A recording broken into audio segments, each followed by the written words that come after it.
Hello friends, you're watching the Central Asian Roads channel. Now we live in Russia. We drive on Russian roads, and we see that Russia is much more suitable for road travel than Kyrgyzstan, and we want to show it to you. Firstly, in Russia there are no problems with driving on roads of both federal and local importance.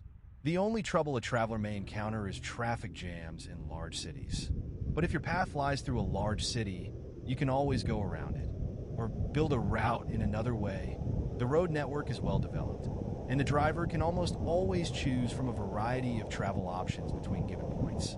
In Kyrgyzstan, things are completely different.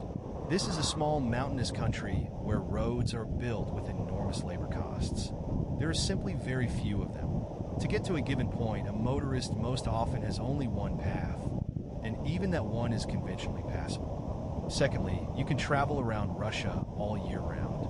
Of course, there are regions with a harsh climate, where there are severe frosts and snowstorms in winter and floods in spring. But the driver has a choice when and where best to go. And there are a lot of interesting routes available in autumn or winter. There are places where you should go in winter, and the roads allow you to do this. In Kyrgyzstan, from October to May, many roads simply cease to exist. At first they are covered with impassable mud, and later covered with a meter-thick layer of snow. If a mountain road is used all year round for household needs, it is cleared just enough so that one car can pass. You can see this in our winter videos where we tried to get into the mountains. We didn't even try in late autumn and early spring. This requires an all-terrain vehicle. In addition, from autumn to spring, mountain passes may be closed due to bad weather. And this may come as a surprise on the road, since information about the accessibility of passes is poorly distributed. Thirdly, even under optimal weather conditions, in the most suitable season, traveling on Russian roads is faster, more convenient, and more enjoyable. Their condition is much better than in all countries of Central Asia. Even those Russian roads that we consider relatively bad are nevertheless regularly repaired, have markings and lighting. Of course, this does not apply to the streets of small and even large cities. Traveling inside populated areas can be very unpleasant, difficult, and even dangerous. The stronger our desire to move along the road without going deep into cities and towns. Fourthly, even in an emergency on Russian roads, it is easier to find a car service, tire fitting, or some goods for self-repair or maintenance of the car. In Kyrgyzstan and Kazakhstan, this is a huge problem. Even living in a relatively large city, it is difficult to get adequate service or buy the necessary spare parts and consumables. And if something happens to the car on the way, it can be catastrophic. Here again, it should be clarified that this does not apply to the entire territory of Russia. There are also mountainous, steppe, and remote regions where it is not easy for the driver to get help or find spare parts. However, online services operate throughout the country in one way or another, where the driver can find real goods or services. In Kyrgyzstan, such services formally exist but practically do not work. But despite the many advantages of car travel in Russia, we encounter certain difficulties here. In Russia, the distances are completely different. You can travel the whole of Kyrgyzstan from edge to edge in a few hours. There are only 9 regions in it. And in Russia, there are almost 100 regions, and many of them occupy huge areas. In the Tian Shan Mountains, in half a day we could get into 3 or 4 natural zones, only due to the gain in altitude. This is impossible in Russia. It's not possible to live in one place and travel from it in different directions for 1 or 2 days. More precisely, it is possible, but the trips will be too similar to each other, even if you live in the most beautiful and unique regions.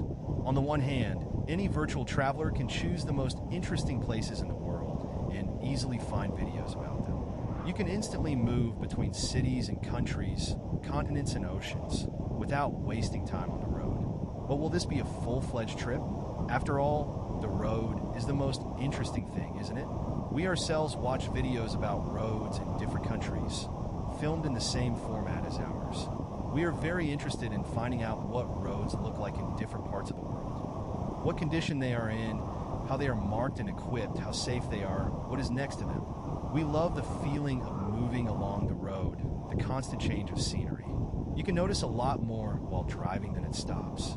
Various buildings and structures, people, animals, accidentally spotted scenes, and the very element of surprise and uniqueness of what is around the corner is one of the main values of travel for us.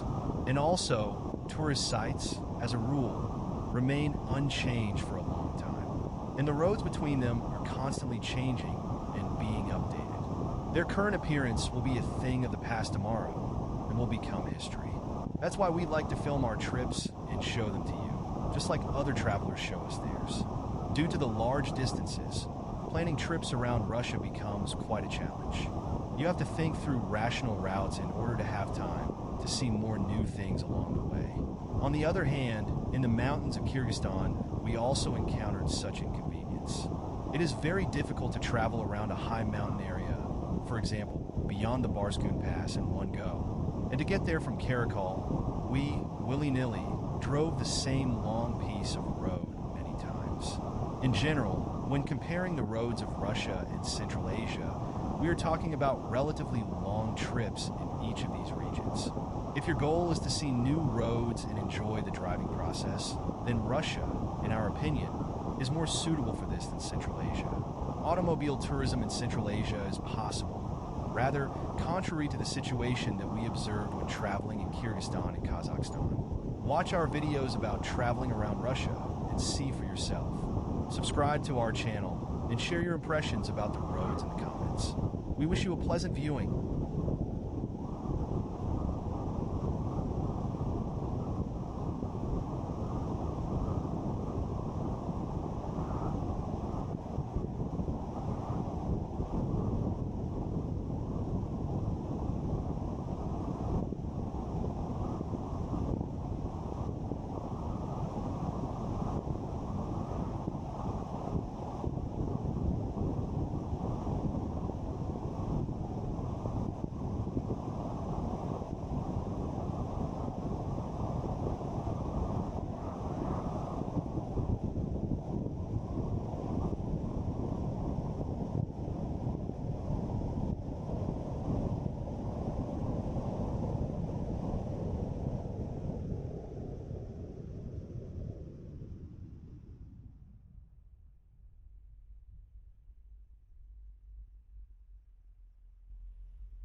We hope you enjoyed this video. You can express your opinion and ask us questions in the comments. We recommend watching other videos from this playlist. This is easy to do using the link in the description. If you like videos of road trips and interested in new routes, subscribe to our channel. We remind you that subscribing to a channel does not automatically turn on notifications about the release of new videos. Therefore, after you click the subscribe button, do not forget to turn on notifications. To do this, you just need to click the bell icon. Stay with us and be the first to watch new videos.